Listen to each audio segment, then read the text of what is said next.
There are plenty of movies out there that explore taboo subjects, but not all of them are executed well. In today's video, I want to highlight movies that I think explored difficult and complex themes in a justified way instead of just purely for shock value. Don't get me wrong, some of these titles are still very hard to watch. We've got quite the journey to go on here. All of these films, in my opinion, are worthy of being made and they have a strong point or message that gives them merit. All right, let's get into it. First on the list is the 2011 Steve McQueen movie Shame.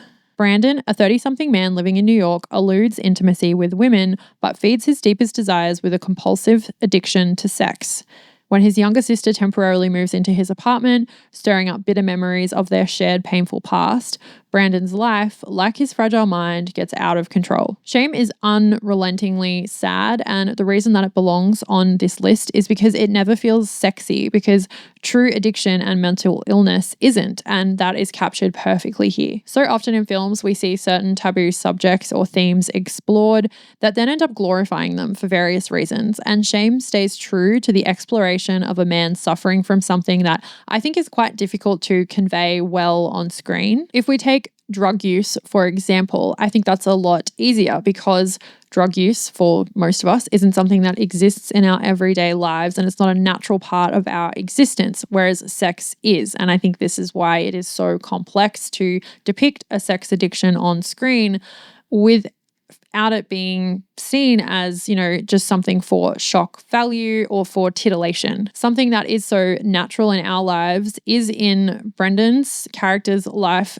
becoming so deadly almost. Michael Fassbender is amazing in this role and the camera work is beautiful and what is depicted never undermines the true message here. Carey Mulligan is also very good here as Brandon's sister, so we just have what I think is a masterpiece and everything working together in perfect balance, which is rare in a film. Next up, we have one of the definitely more disturbing and hard to watch films on the list, and that is Greg Araki's 2004 film Mysterious Skin. This one is brutal and heartbreaking and sickening, but it's a very powerful story that overcomes its taboo nature. A teenage hustler and a young man obsessed with alien abductions cross paths, together discovering a horrible, liberating truth. I'm a big fan of Greg Araki films, and Mysterious Skin was the first of his that I ever saw. I hired it from the video store, not really kind of knowing what I was in for, and I honestly couldn't move the entire time I was watching it and felt just sick to my stomach afterwards. And I cried. It's really, really heartbreaking, but so moving. I thought it was going to be just like an edgy teen drama, but it's one of the most heart-wrenching emotional journeys I've ever been on with a character in a film. The way we see the after effects of the heinous things that have happened to these two main characters manifest is so different, and I think shows you the huge and sprawling impact that something like this can have on a person. We fall deeper into this story, and with that it becomes more and more tragic and heart-wrenching, but it never feels exploitative or for shock value because of the character development and handling of the subject matter that Araki obviously felt close to. This type of story shows how evil our world is and also how our lives can be destroyed by one event, and then that trickles out to those around us, and that is what makes up our fraught and dangerous world. Mysterious Skin is a very important film. I am glad that it exists, but it is a very, very tough and depressing watch. Changing the direction a little here with something that is a lot less disturbing and more just kind of sexually taboo, I guess, and a little bit ridiculous with Roman Polanski's Bitter Moon. This one really took me on a journey, and in the beginning I wasn't loving it. I was kind of laughing out loud at it, and it's like male gazeness. I was like, oh, are you serious? But something about it just caught me like Polanski does. He's so amazing. He's such a genius. And he caught me so much that I was hanging on the next event, the next thing that was going to happen in this convoluted, like sprawling, insane, wicked love story. A passenger on a cruise ship develops an irresistible infatuation with an eccentric paraplegic's wife. One of the stranger loglines I've read out here on the channel, and not one of Polanski's most notable or finest films by a long shot, but it's still one that gets under your skin, reels you in, and just has you asking what's next. This one is littered with a lot of sexual taboos, so it's unlike anything else on this list. It doesn't feel disturbing at all. It just feels more kind of like, oh my God. It's also very dark in its own special way though, because it lures you in with a false sense of security in being like a horny love story, but then it sort of slips into this psychologically mean and nasty tale of two people who are very unkind to each other. It's hitting on some typical Polanski vibes with the claustrophobic setting of the boat and the way the story is told to Hugh Grant by leading man Peter Coyote. I was pleasantly surprised by how much I ended up enjoying this film. It's very much stuck with me. If it's one that you haven't seen and you are a Polanski fan, I think you will find something in there that you enjoy. On a list about taboo and difficult subject matter on film, it would be sinful for me not to include Andrea Arnold's gritty British film Fish Tank. 15-year-old Mia is in a constant state of war with her family and the world around her. When she meets her party girl's mother's charming new boyfriend, Connor, she is amazed to find he returns her attention and believes he might help her start to make sense of her life. Andrea Arnold is very good at creating this dysfunctional British family environment that has you uncomfortable and on edge right from the get-go.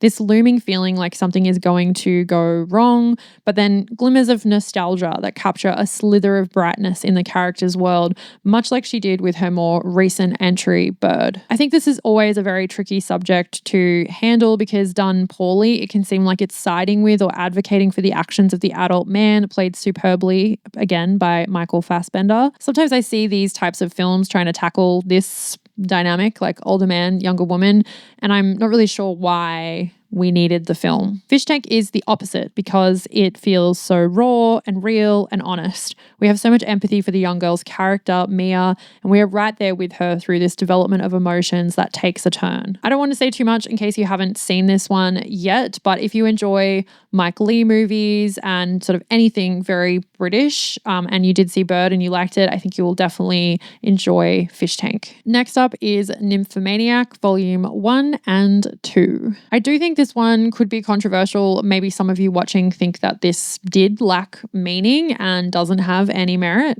A man named Seligman finds a fainted, wounded woman in an alley and he brings her home. She tells him that her name is Jo and that she is a nymphomaniac.